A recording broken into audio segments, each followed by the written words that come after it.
Well, good afternoon, everyone. Welcome to the Top Gun Trading Room. We have a number of visitors here this afternoon. I want to welcome you. Hola, Chris. ¿Cómo está? Bien. And that's about the most I can remember of my Spanish, okay? So, let's see. We're going to talk about have a kind of a members e-learning that we opened up to everyone. We're going to talk about trading gaps and primarily about trading gaps on earnings. All right. So a little bit about who we are. I'm a moderator here in this room on Hit and Run Candlesticks, Top Gun Trading. I have posted out the slides. I posted them out just a minute ago. So you can copy those down if you want and take notes or copy them down later if you want. If you want to reach me, I'm at topguntrading2@gmail.com. I'm on StockTwits at Top Gun Trading. And we have our own YouTube channel. We post up trades and a recording of our morning and afternoon sessions if they're important. All right, most of the days we go ahead and post those. A little bit of background: I'm an ex-U.S. Air Force fighter pilot with master's degrees in both business and computers. I've been an active trader since 1998, but a full-time trader since 2009. I'm a technical trader, but I do use some limited fundamentals to help me get an edge, and I moderate here for the H&R Candlesticks, and I do provide coaching if you want to go online and do that. And before I forget, I'm going to let's see, I forgot to put in the railroad. Do do do do do do do do.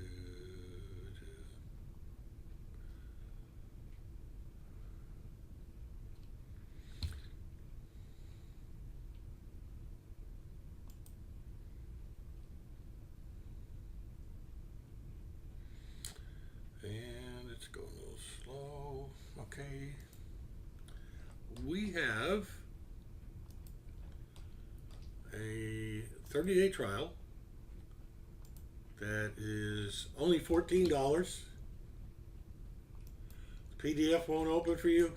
Well, let's double check. If you tried the second one, the PDF 9, does that work? PDF number, oh, error, you're right. Okay, well, let's kill that one. And I wonder why we're getting those errors. We get them occasionally, so let's go ahead and kill that. Nah. There's the link to the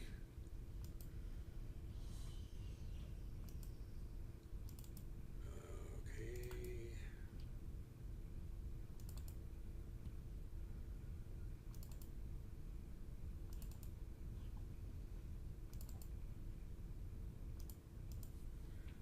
Let's load this puppy up again. Close. Let me test it again. And that one works for me, so. All right. Thank you very much, Bob. Appreciate that. Okay, and disclaimer: any examples here for educational purposes only, and any opinions expressed are not to be construed as financial advice. Do your own due diligence, and trading involves the risk of loss of capital. All right, let's jump right on into the meat of the thing here. Why do stocks gap? Well, gaps are usually due to some report, news item, some event out in the world. All right, so it's just a reaction, supply and demand. They can be scheduled events like earnings, conference calls, market reports like the jobs, the investor sentiment, crude oil, that kind of stuff. They can be unscheduled events like maybe the announcement of an indictment of a CEO or something like that, or CFO. And after this event, it's become public. The price is definitely going to fall or rise to meet the supply and demand. And the key question to ask is, will the gap, combined with prior price pattern, force investors to react on emotion rather than logic? Well, really, what we have to do is look and see if they're going to be forced into a corner. They have to take some action to either buy or sell. And would like to remind you that it's not about the report, but it's about how the stock reacts to the report. So if you think it could be good news, but let's just say that earnings came out and they beat by 10 cents per share. Well, if the expectation is that we're going to beat by 20 cents a share, then they missed. So all about expectations. A lot of times if you see stocks running up into earnings, the expectations are starting to get ahead of reality. All right, so let's get going here. Why trade gaps? Gaps are, hold on a second. Yeah, gaps are usually the beginning of a major move, or can be. They're a gap up or down could signal the beginning of an upside reversal or downside reversal. We're going to go over some examples of those. And what we do here is the moves can be very profitable, both the short term for a day trade or for the longer term swing trade. And I'll bring up some of those. And I have a theory that if stocks gap up and they have impetus behind them, including maybe relatively high short interest, say greater than 10% of the float, that they may tend to run in a 45-degree angle to the upside or downside. All right, considerations. And this is something that a lot of people confuse. They want to fade all up gaps. And then all up gaps are not good shorts. They're not good longs either. And all down gaps are not opportunities to buy. Not all gaps are filled in the near term. You know, they could be filled in the outer term. You know, again, I'm thinking my timeline here is at the outside a week, maybe 3 to 5 days in a swing trade, maybe 0 to 1 or 2 days in a day trade or very, very short term trade. So not all the gaps are going to get filled. A lot of it depends. So you have to learn how to read the tea leaves. A gap in the opposite direction of a recent price movement is going to create a shock value that can be exploited. And we need to note where the stock is gapping up or down to. Is it gapping up or down to a support or resistance area? And I normally get those off the daily, but they could be on a different time frame. It could be on a weekly, higher time frame. It could be on a lower time frame, say an hourly, 2 hour, 4 hour chart. And it's all relative. If your stock is gapping up 1% and the market's gapping up 1%, you're even. So there's probably not a big deal. If your stock is gapping up 3% and the market's gapping up 1%, or even down, or even flat, then you've got relative strength. However, conversely, if the market's gapping up 1.5% and yours is gapping up 0.5%, then it's not a relatively strong stock. So you need to find out what it's doing in relation to its own support resistance and what it's doing relative to the overall market. And you might want to know what the sector's doing. Is it in favor by investors and traders? If it's in favor, it may tend to run a little bit more. If it's out of favor, it may tend to drop a little bit more than normal. And does the stock have high short interest? And by the short interest, I'm usually mean the float. And I believe I have No, I don't have the example there, but shortsqueeze.com.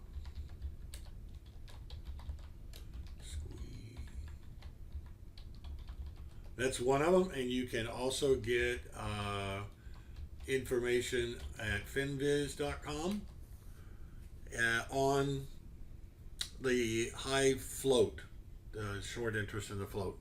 And that's pretty important. Anything greater than about 10%, and it gaps or moves over a daily resistance level, you're probably going to get a little bit of short covering. You could get a lot if it gaps up quite a bit and starts to run. So I use those as part of my gap techniques as well. All right. What will the effect of the gap have on the stock? Well, put yourself in the situation of being a hedge fund manager, and suddenly the stock is going against you. Well, you're probably going to get the pucker factor is going to go up, and what do you think their boss is going to think? He's going to probably run over there and say, "Hey, what are you going to do with Facebook? All those 150,000 shares that you're short, it's just gapped up above where you had your stop. Are you going to cover? Have you covered it all yet?" Well, let's try to find ways that we can exploit their pain. All right. Elements of a gap trading plan. The setups. Well, we basically covered the setups in the prior slides. But how do we find them? Well, you could have a broker list, which I have here from Thinkorswim. You can get them. Interactive Brokers has a very good list, and sort them. Also, an earnings list. I go to briefing.com every weekend and create a list of earning stocks, and I sort them by calendar days of the week. Monday is anything from Friday after the close, Monday before the open, and I lump Monday after the close with Tuesday before the open, because I'm not interested on Tuesday in trading stocks that are going to report tonight normally, unless it's a day trade. I can do that, and I'll usually pick that up.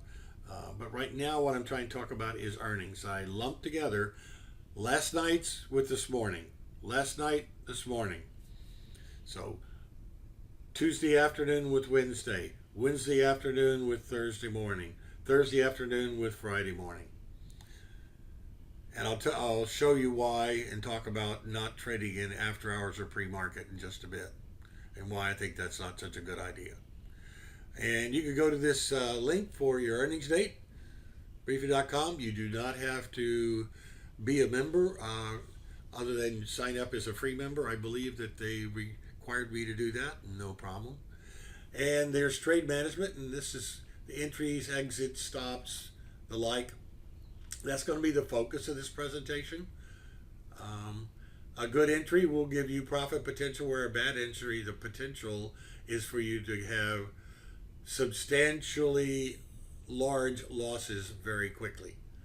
Now, money management and risk management. One other thing I want to say there, Chris, even though I have to register, I don't get harassed with lots of junk mail from them. I unlike some people, I don't use percentages. I don't use flat dollar amounts. What I do is multiples of the money at risk. So if I were purchasing a stock that and was going to buy it at $25, and my stop was at $25, I only have 25 cents at risk. And probably with some slippage, I may have 27 or 28 cents at risk per share. And that's what I do when I talk about only wanting to risk $100. I don't buy just $100 worth of stock or options. It's the difference between what I paid for it and what my stop is if I'm going long or short. Those are the movers.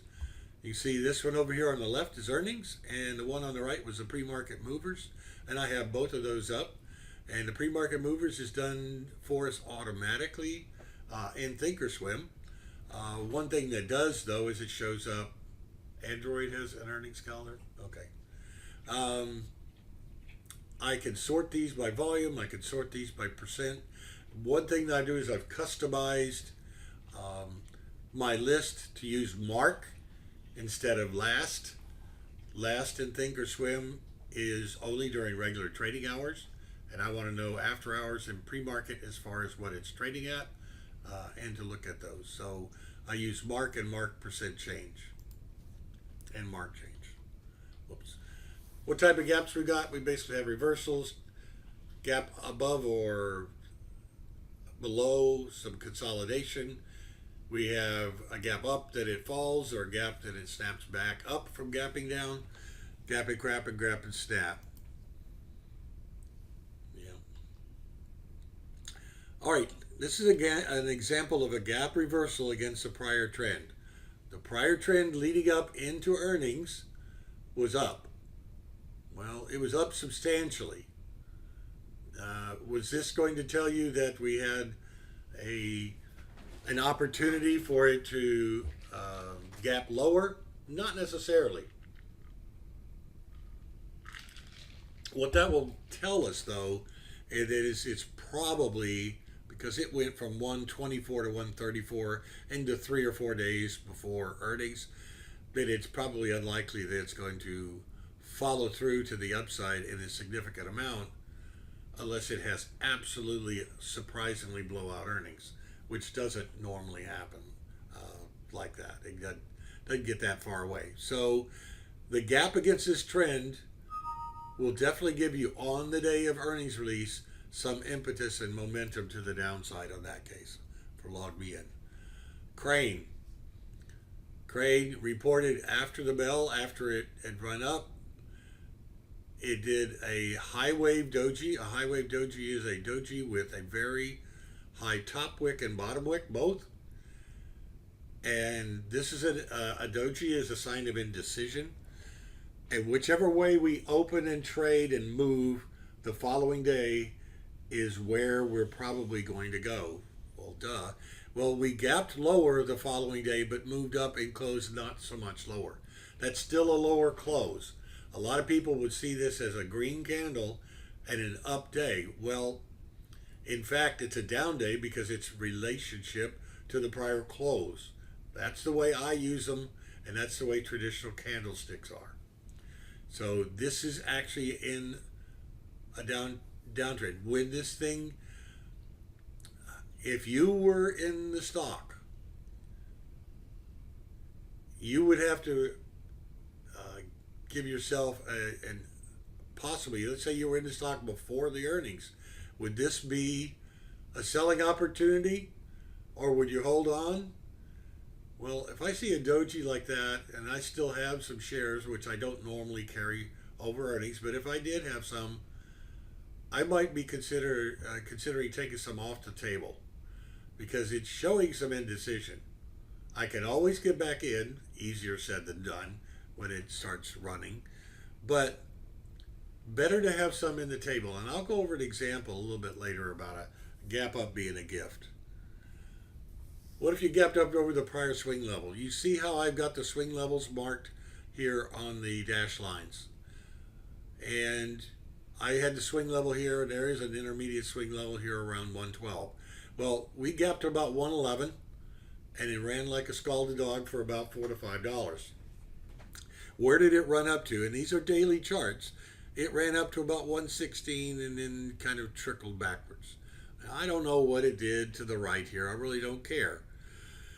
What I'm saying is that if this thing gaps up to the prior swing levels, I need to watch. I love for it to gap to a swing level. Then whichever way it trades after the first 5 minutes is probably going to be the way that it's going to trade. And the reason I say 5 minutes is it usually takes about 3 to 5 minutes for the pros to start take over, that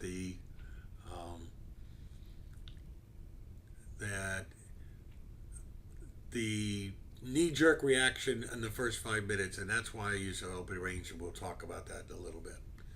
All right. And watch when it hits or gets near the swing levels. It may not on the day that you're trading it, but somewhere along on those you'll have profit taking. All right, this is gap over a prior swing.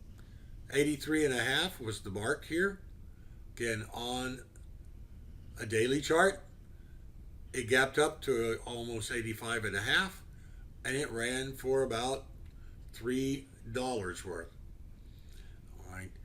Once it gaps above that and it starts trading higher, and of course, probably at the beginning of the day, it pulled back a little bit and then went higher. You go over the opening range. To me, that's clearance to go long on that stock.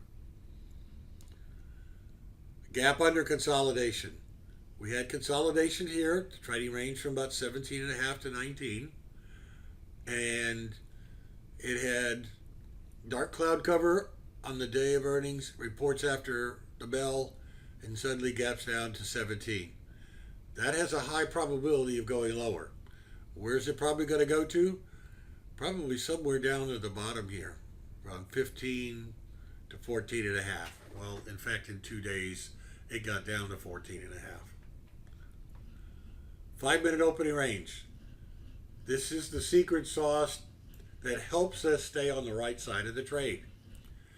Let the euphoria of the first 2, 3, 5 minutes get out of its system, and don't trade long unless it breaks above the body, at least, of the 5-minute opening range. I can't program it to be the body, so I program it to be the high. But if it were me and I was trading and this thing, let's say that it came down, and then instead of going down here to the right, let me change the color here. So it came down here. Let's just say that instead of going down, it started to climb back up. Well, I think that this thing is probably going to go back and retest the high of the body, if not the high of the candle. Why do I say that? Because I've observed hundreds and thousands of these in the last 10 years or so. And the odds are that once it keeps going up here, it'll go back there and retest. Now, once it gets to there, it could fall over. It could fall over a little early.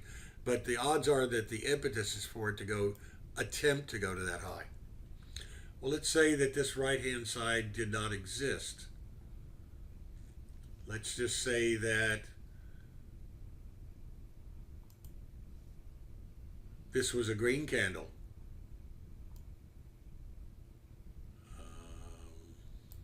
Nope.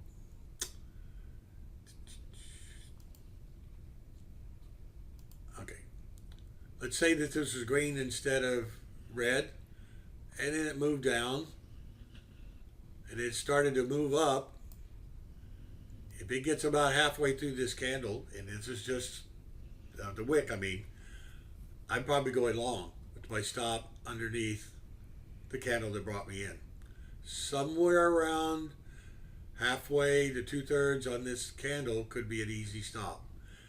Now, if it's a 5-minute, you may be able to drill down to a 1-minute, a 2-minute, or a 3-minute chart to see if there were any overlapping areas that would act as possible support.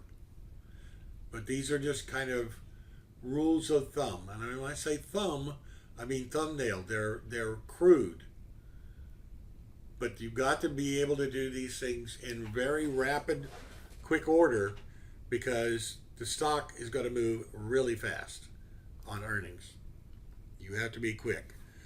All right, let's look at a gap in crap. SIG, Signet, gapped up to a prior resistance level, pretty close to 100. 99.60 was that prior level, so I call it 100. It moved up. It actually got over 100 and came back down, but the body of the candle, it opened just under 100, went all the way up, and it closed down. Unless it can get all the way back up, I'm probably not interested in this. Now, these are daily candles, but you can see what happened. It gapped up to a resistance level, to a round number, $100, and then it's proceeded to sell off. That happens more than we'd like to think is possible. Here's the same 5-minute opening range on that same day. The problem is, here is the body of the candle. There is the high, 101.46. And even though it pulled back, it started to show a little bit of bullishness. Notice how the volume was decreasing. And we got to just barely over the body. We didn't get into this candle wick at all. None to speak of. And then it just basically trickled lower. So, and that's how we ended up with this big red candle. It basically gave up the ghost. By using our opening range period here, that would keep us out of this trade on the long side. Now, on the short side, some people will use the bottom of this candle to go short. Well, I think that's not a bad idea sometimes, but in this case, the bottom of that candle is, gosh, I can't see, I've cut it off. Let's just say that it was $99 even. Well, $99, we still have support down here at 95.5. So I'd have to try to do a judgment as to whether I think it's going to come down and break through that or not. You may want to drill down from a daily chart to a 60-minute, 30-minute, or 15-minute chart. But you have to determine whether you think it has enough momentum to the downside. One of the things you can do is wait for a bounce like we did here, but let's say we get one here around 10:05 at 10 o'clock, and that might be a time where you think about going short because you had a failed rally attempt. GWI, I really don't have a number on those. All I know is that the odds of a gap and continuation is if they get over an obvious resistance level and they have high float, they probably will continue to go, and it's something greater than 50%, maybe 60 or 70. And it's just observation on my part. But a lot of stocks, a significant number of them will gap up, and I'm going to cover eBay in just a bit. eBay gapped up on a news event that wasn't earnings. Yesterday, it was some activist investor was saying that they have a plan for eBay to monetize some of the part of their business. Well, it gapped up on euphoria. I'm sure the brokers got on the phone and talked to a bunch of people, and they proceeded to sell off right after at the 5-minute point. And I'll show you how that was a gap in the crap. And the ones that gap up, if they have no news and they're at or less than the market, if they gap up and again have no follow through, the chances are that they're going to continue down. Whether it's going to fill the gap, I do not know. I tend not to short because most of the trading I'm doing is in a retirement account, and I would have to use options. So the shorting that I do is normally very inverse ETFs. So I tend to think mainly in the long side. So a gap and stab like this, and you'll get your $5 later, GW, is that it gapped down to about 72.5 and started to go up and snap back up. Well, let me see if I've got the chart. Aha! If we go look at the weekly chart, the bottom area around 72.5, and it was trickling on the weekly basis, and it gapped down. 72.5 was weekly support. All this body over here. Let's change that color. Also the yellow. That area right in there is acting as support. And it did trickle into it going into earnings. But where do we think it's going to stop? And where did it stop? And where did it reverse? It stopped at 72.50 and ran almost from the get-go. This is a 15-minute chart.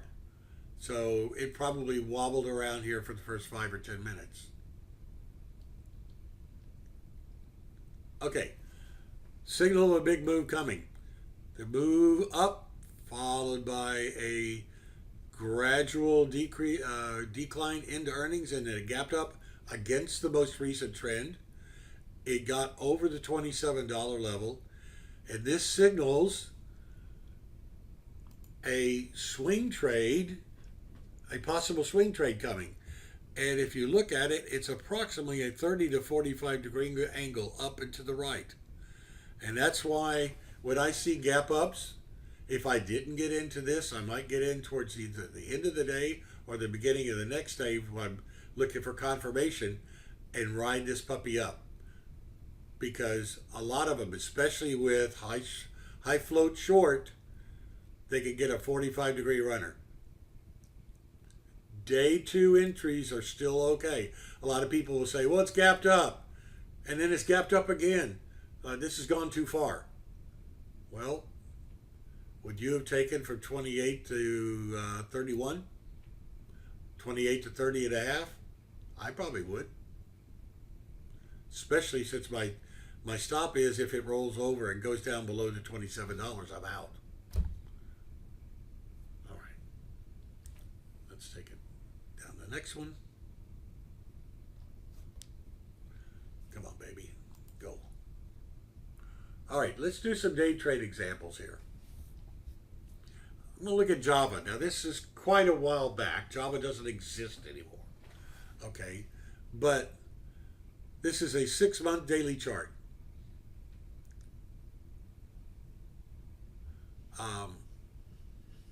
Thanks, Stalker.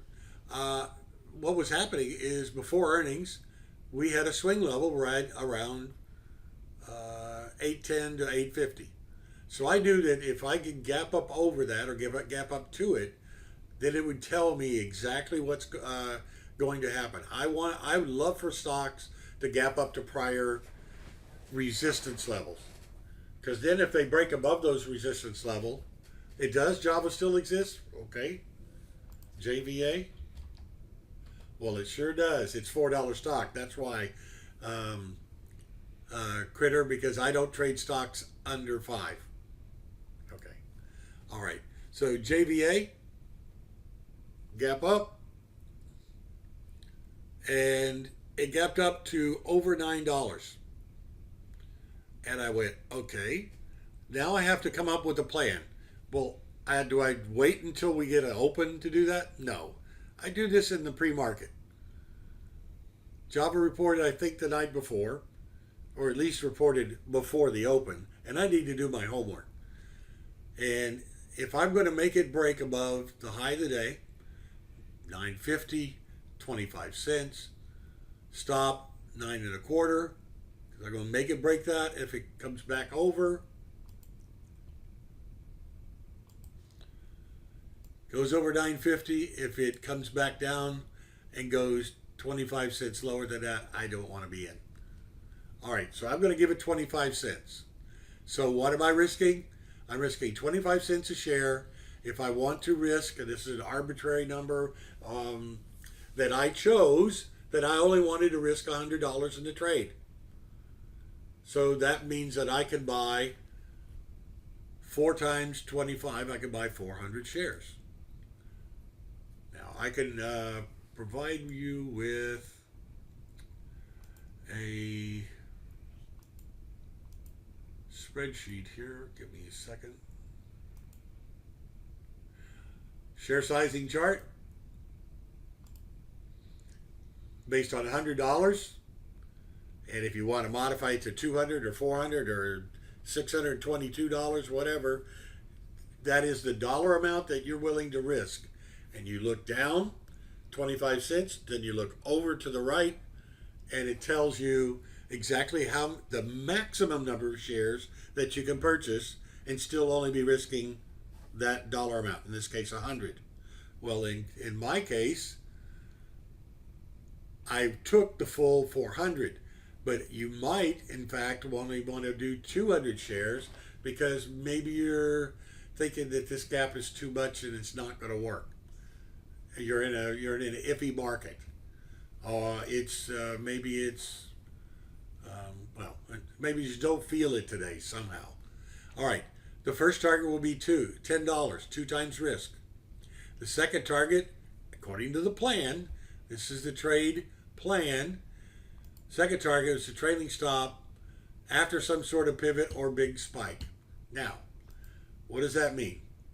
That means if I have a big, huge spike up and it moves 75, I'm probably going to I'm going to trail my stop up and get it really tight. Otherwise, I'm going to do a trailing stop after it pulls back a little bit and does a pivot. It gives me that intraday J hook. All right, we were looking for $10. Do I put it in as $10? No, I put it in as $9.98 to sell half. Well, why do you put it at $9.98? Because I want to make sure that I get filled in case it only goes to $9.99. Stocks tend to run in 25-cent increments. 00, 0.25, 0.50, 0.75, and again 00. Now, if you start talking about $200 and $300 stocks, they tend to run in basically dollar increments or higher. Okay, so I'm watching for this to break over 950, and then I trail up my stop once it reaches. Okay, this is based on a 2-minute chart. It's what I did, very aggressive then. Then I sold half at 1.8 times what I risked. What would it have to do and get to for me to have a losing trade? Well, I'd have to go back down to what 9.5 was, plus almost 50 cents lower than that. Well, I'm not going to let it do that. So what I'm doing right now is I'm able to play with house money. And this is what I want to try to get to as soon as possible. Get my target 1, be able to raise my stop up to break even as soon as practicable.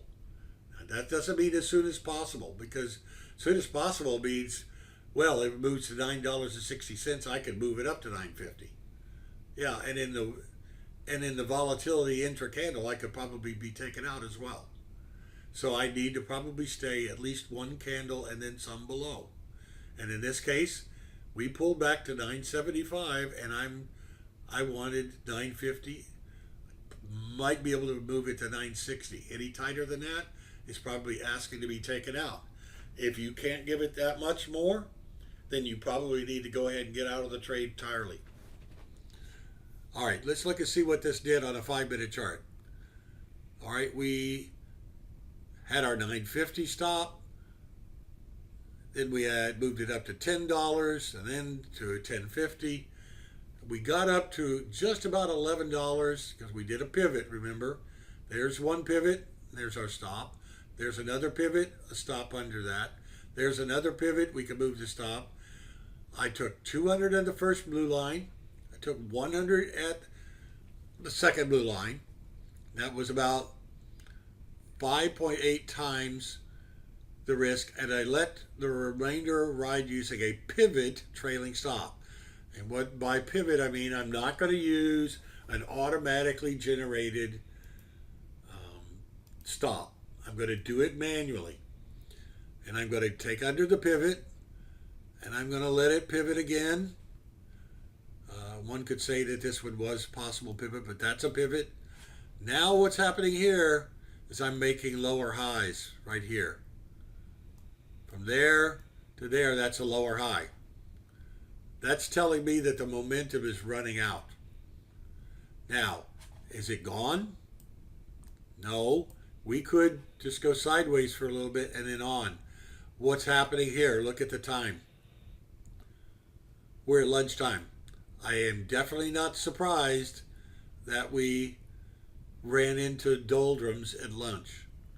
If we don't start to move up in the afternoon, then we're probably, and we go down below this level, it's time to exit stage right. Well, let's see if we've got the final. Well, it looks like that was the 1098. That's a zoom in picture of this one right here. And I don't have what I did on the last one. It really doesn't matter because I can almost guarantee you that it came back down and we were out about 1150. That's what I remember. But basically, try to get profitable as soon as you can. Put some money in the bank. It does two things. One, it locks in profit. And number two, it satisfies the itch to sell something and make money. It should relieve your anxiety that you don't want a losing trade. And as soon as you do take the profit, it's got to go as much on the opposite side of where you purchase it for you to have a losing trade. All right, so here we go. Let's continue on. Here's a HAL trade that was done, well, back at 18. This right in here, Halliburton was doing kind of a rounded bottom here, and it's up at this level right in here, just about 54 or 53 and a half. That was an area where this bowl effect starts to run into some consolidation here off to the left and congestion. So that right there, to me, anything over that or 55 up to 58 and a quarter is on earnings is probably a pretty decent buy. If it gaps down below that or gaps up to it and starts to pull back, I'm not interested. All right, we gapped up ostensibly to just about $54. That's about where we are right here. And I went long at 54.10 with a stop at 20 cents. All right. And you're risking 20 cents per share. The first target is double what you risked, so 40 cents. So you're only looking for 54.50. Well, probably looking for 54.50 or some, but probably if you're going to do that, you're probably going to put it 54.48, something like that. And your target two would be a trailer, and we got out at the sign of it rolling over, about 80 cents up. Okay, and I did that at 2x2, 200 and 200. Okay, Halliburton though could have been a swing trade by looking at a different time frame, and it would have gotten more profit than the 50. What we got? A little under $1 a share, 80 cents plus 40. If we had traded the 15 or a 30-minute chart, you see a big move up here. And I'm going to take it from yesterday's open. The big move up, followed by a doji, sign of indecision with kind of a shooting star. Whoa, I got to get out, right? No. Wait. Give it a little bit of room. These dots are a volatility stop. And it started to move higher. Then it moved sideways. Then it moved higher. Then it moved sideways. You could have probably gotten yourself up to $56 if I would trade a 15 or a 30-minute chart. But I didn't.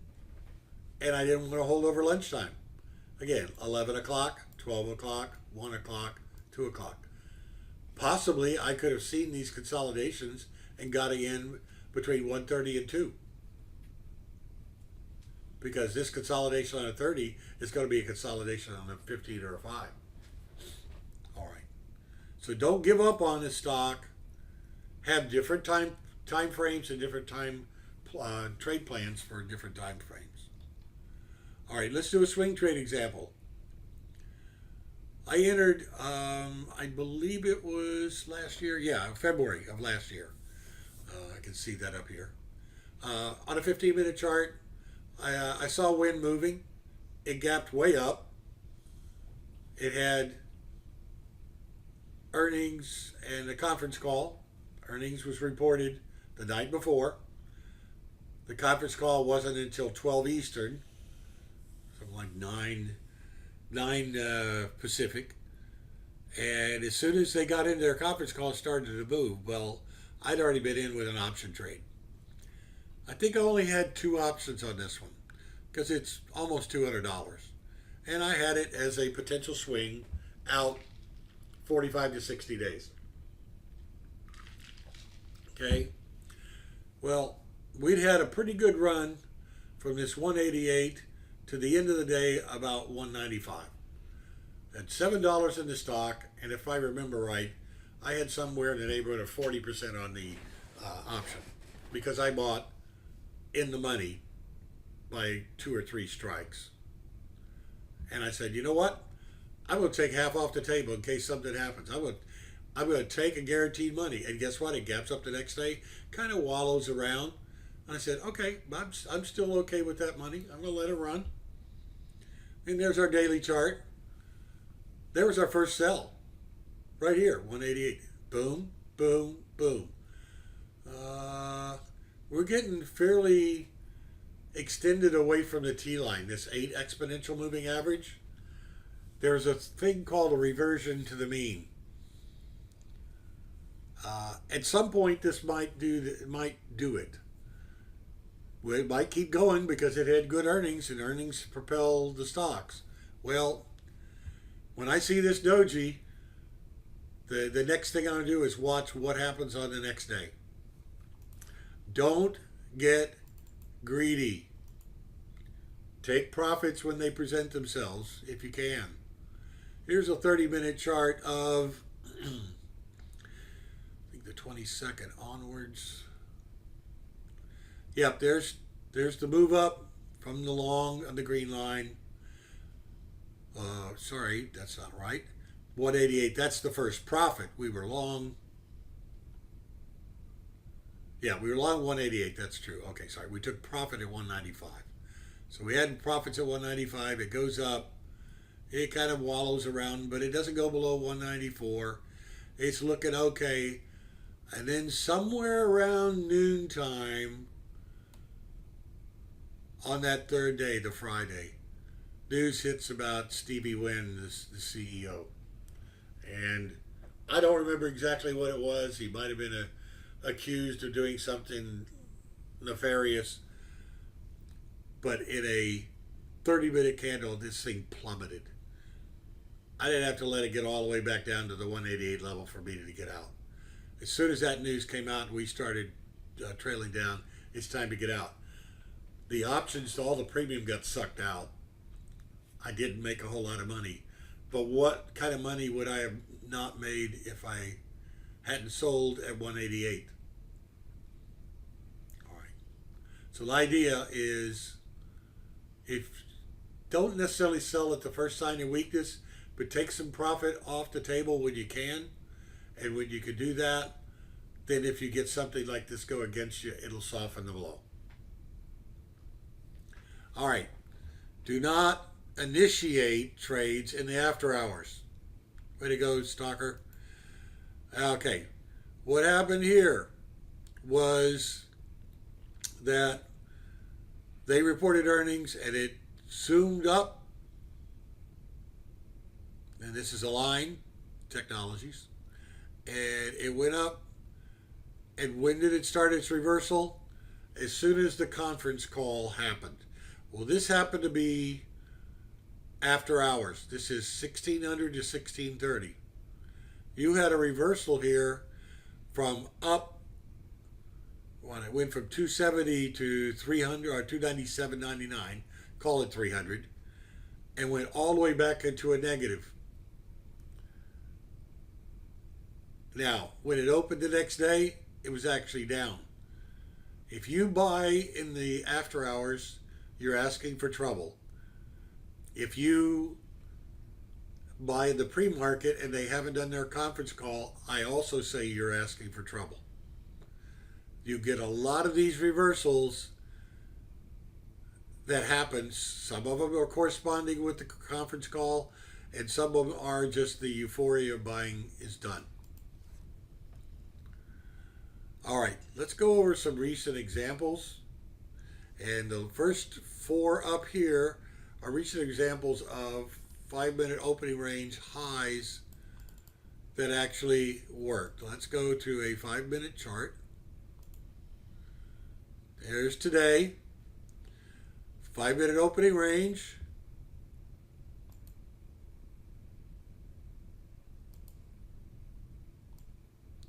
Yeah, let me get a different color here with the white background.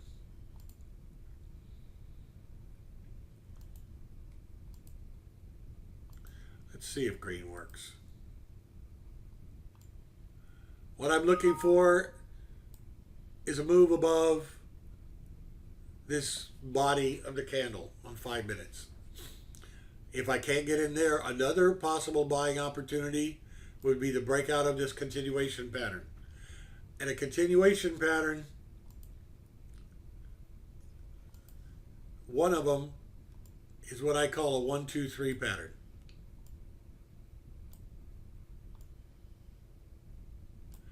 Where you have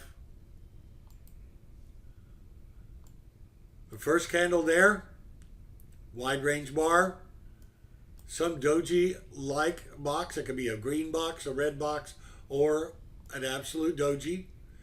And the next move is up higher. You buy the breakout of the high above the top of those two and put your stop under the lowest of these two. Get a tight stop. So in this case, somewhere in there would be your stop. Somewhere in there would be your buy. And that would be about 30 cents. And you would be looking for 60 cents run, about 37 and a quarter or so, and you'd have hit it. But then it'd run out.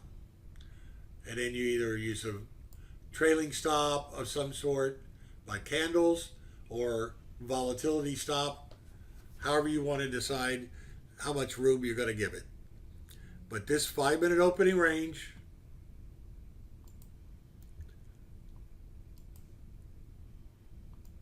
right there, breaking above the opening range, would have kept us nice and tidy.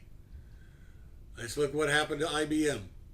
IBM did a doji, and then it did a run above this 131.60 level, and it ran up to 135 something.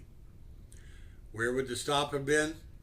Well, your stop could probably have been halfway through the it could probably already been at 129.60 or probably 130. I don't always use the volatility stops because a lot of times they're too far away, especially on gappers. So I have to figure out something that I can live with and that is probably not going to immediately get me taken out. So this volatility stop is probably as low as I would go, and I probably wouldn't get too close in there. And it only ran for a few minutes. Northern Trust. Here's one. Wait a minute, Comcast? Where's Comcast? There's Comcast. There's IBM. SYF. Okay, let's just do add order then. All right.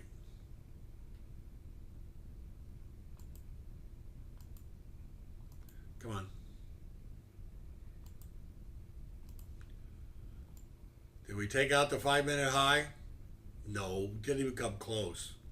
So that one, it crapped out first 5 minutes. There's no way on a 5 minute chart that you could have even shorted it or faded this one. Let's go to Procter & Gamble. Procter & Gamble didn't get over the 96.50, which is what I had up here as a resistance level marked on the daily before the market opens. Then I look at the 5 minute chart and I go, where did it run up to in the first 5 minutes? Right under that resistance level.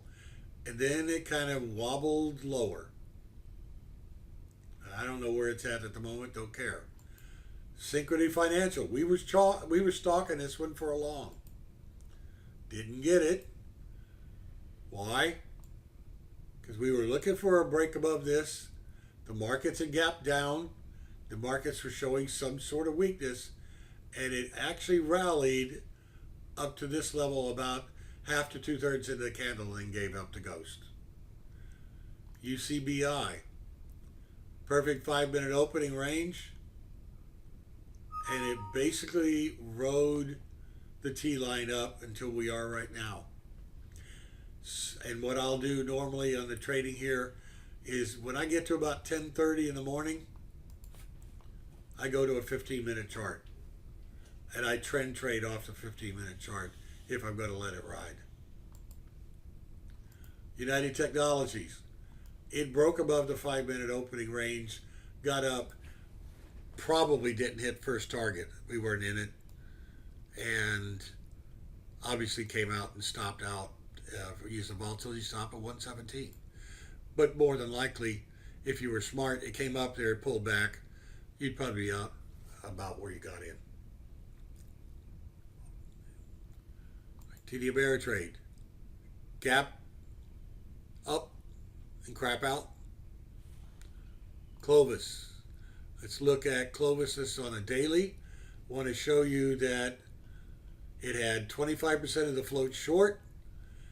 When it gapped up over here, which was not on earnings, the gap up was over here to the left, a report, maybe it was an FDA announcement, but right over here, once it gapped up there, the correction phase here was probably over. It got up to 2250, and for the next 3 to 4 days between 20 and 2250, we had a pretty good run of about 30 to 45 degrees up and to the right.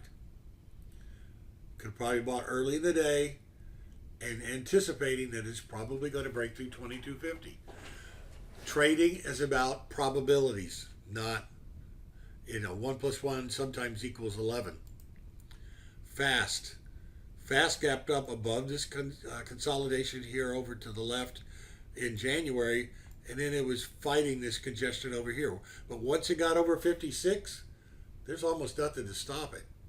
Again, 45-degree candidate. Where to? Probably a resistance area.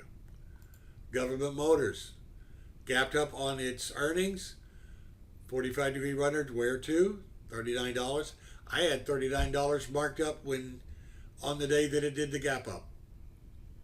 Did I ride it all the way up there? No. Did we trade it on the day? Yes. Progressive Insurance. Where am I? Why do I have PGR on there? Oh, 5-minute opening rates. It gapped lower in the morning, right here, and then it got over about 63.25 to 63.50, which didn't really turn us on very much. It did go up to 64.5, but this one probably shouldn't be an example. I'm sorry. PS was an example. PS was an example. Gap up, and it ran. And it ran through the $26. Now I'm showing you, I'm kind of cherry picking the ones that are working versus all that don't work. But the reason you have to be aware of these, you have to be aware of support and resistance, and you have to, I cherry picked that this one worked all the way, and I don't necessarily mean that in a negative. You notice that it paused, but what was I going with that? A large number of them that have high short interest, which I believe PS does have, will continue and will break through. I'm just showing you what is possible. 25% on PTLA. It gapped up, it kept moving. Much like PS. VIRT. Gap up and crap out. Gapped up here, $29. Where it was $29, it was in this area over here to the left. It gapped up to a resistance level. What did it do? It pulled back. Then you move on. Unless you wanted to fade it. Now I don't believe I can go back on a 5-minute chart that far. The gap up day. not in TC 2000 land.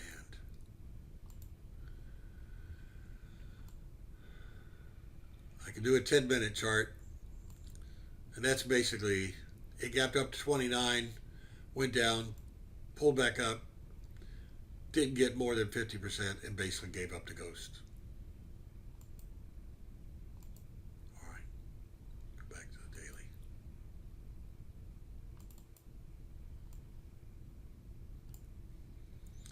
All right, not all gaps work according to my plan. If I say that the 5-minute opening range, it increases the odds. It doesn't make it a guarantee.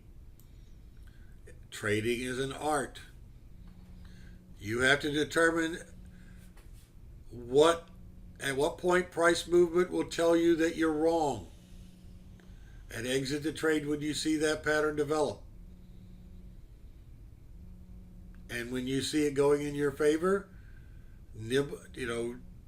peel some off along the way, but also try to give it as much room as you possibly can for a runner. Okay, let's see. I don't think. All right, remember, bulls make money and bears make money, but pigs get slaughtered. I'm going to ask for any questions that you have that are general and not stock specific. I do not have time today to talk about stock specific questions, but I will be happy to talk for a few minutes, about 15 now, on what you heard in the presentation.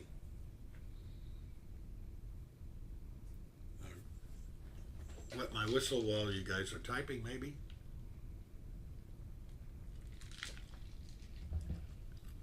And remember, well, if it wasn't profitable trading gaps, I wouldn't be here and I wouldn't be talking about it. You do have to, GW, you do have to qualify the gaps. We have to go back up to the beginning. Not all up gaps are good shorts. Not all down gaps are good longs. You have to watch support and resistance levels, and you have to watch what the overall markets are doing and the like, okay?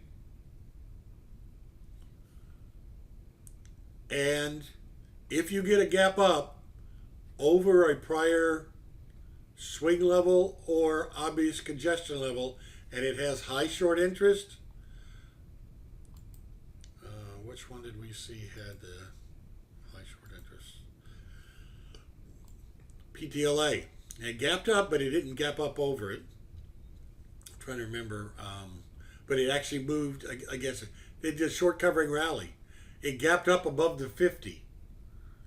And there are a lot of people go, whoa, whoa, whoa, whoa, whoa. I'm using the 50 as my stop, and above that I'm going to cover it if they're short.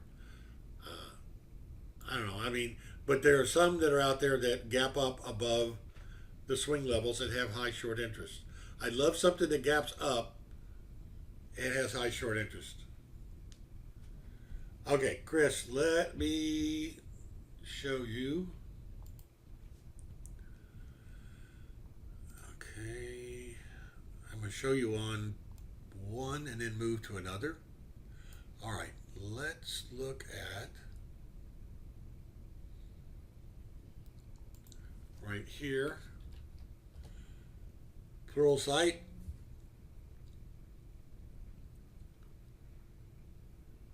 And here's the float. I apologize about this over here, but that's just the way it is. The float. And 8.87% of them are short. Well, it's not quite 10%, but it's a fair amount. And you can see what happened here when it gapped. It started running. And where did it run to? There's a $30 level over here. TC 2000 does not have the float numbers anymore. They did away with them. Which version do you have, Chris? Do you have 12.4 or something listed? 18? Unless they put it back, because I got on them and said, why did you take it away? Okay. Well, then they probably put it back. That would be a good thing. I'll check it out. Thank you.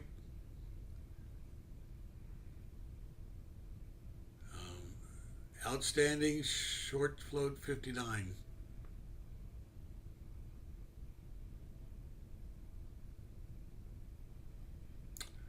Thank you, Stalker.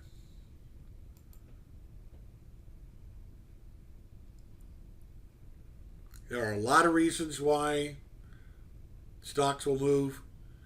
The primary factors, if you get an earnings stock and it's reversing and it's gapping up and has high short float, you've got a lot of fuel in the fire. And that's what I'm looking for. I'm looking for momentum and reasons that people would be buying. All right. Too many complaints. Okay, maybe that was true, but they were saying that they couldn't find where they could get the data, and I went, yeah, right. If FinViz can get it, anybody can. I'll check it out. I'll have that after add it on.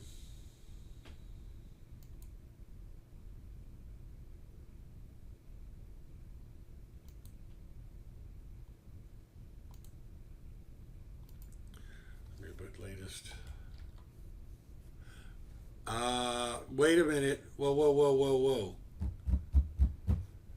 Chris, no, I think you're wrong, Chris. I think what's happening is you're confusing. Okay.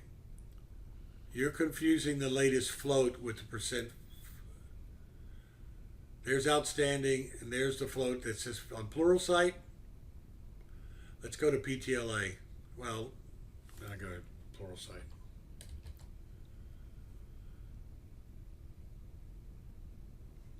Well, the shares outstanding are 133.58. I don't know. Ask TC 2000. I just did a insert column,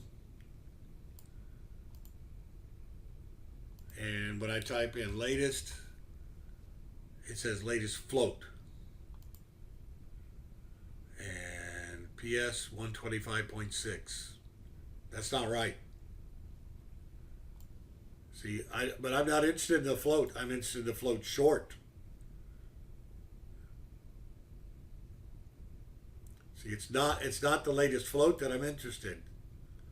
It's how many are short, and I don't care how many days it is. You could probably back into it, but I don't want to have to do any mental gymnastics while I'm trading. I want it to just be out there in front of me. There are other ways to find it. FinViz is one. Short squeeze, right here. And if we do PS, it'll come up with a different number. The float percent doesn't show there. So I wouldn't be able, I'd have to use the only one that I've got. If I have IBM, it's going to be low. Yep. Synchrony Financial is low.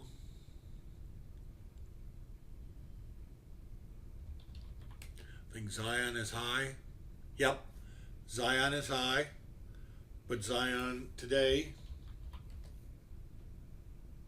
I don't think it's moving very much. It's up, what, $10 something? Yeah, okay. Zion finally got over 47. It looked a little weak in the morning. No, that's what happened. It was all in a gap up. First 5 minutes, and after that it's flat. No real reason to trade. Then we got into situations like that the other day on eBay. It gapped up the other day. I'll put it on a 5 minute chart. It actually got into the candle, Well, I was suspect on this one because why? It was an upgrade, and someone had some news event that talked it. I mean, it wasn't even an upgrade, but it was the news event was that an activist investor was saying that they could increase the value of eBay. Well, prove it to me first. So when you get upgrades, they're going to get a flash in the pan, and they'll probably only last 5 to 15 minutes, unless there's some other factor that's in. If it's just the upgrade, that's probably not enough. I don't look at upgrades. Maybe I should look at Goldman Sachs, but they have less clout than they used to. All right, last call for alcohol. I will. All right. Would I have shorted eBay under the 5 minute lows? On the day we have our trial out there, but on the day, no. The reason I say that, it gapped up. It's still above. Well, could you have gone short below 33 and a quarter? Possibly. Let's go here. And it got close to, whoops. It got close to a gap fill, but didn't.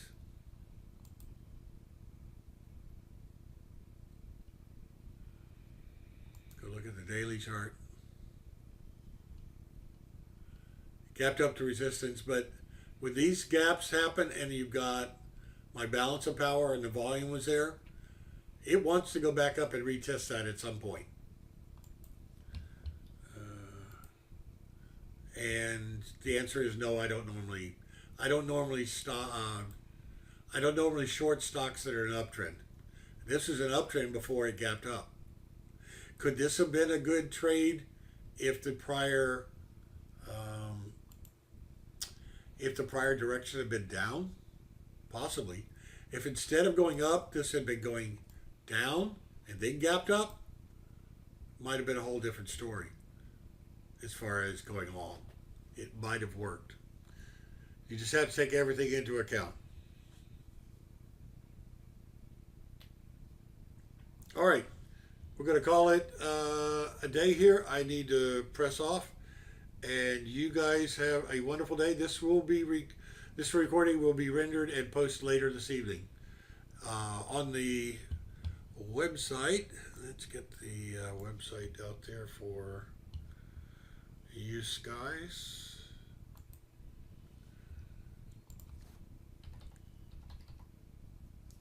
On the YouTube channel. Come on.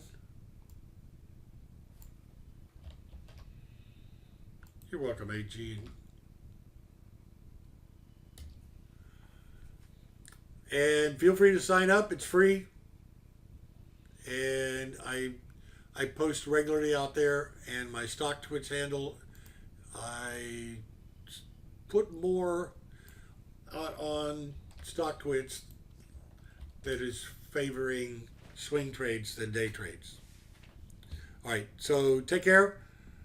Hope to see you guys around the flagpole. Consider getting a trial subscription to us. All right, take care.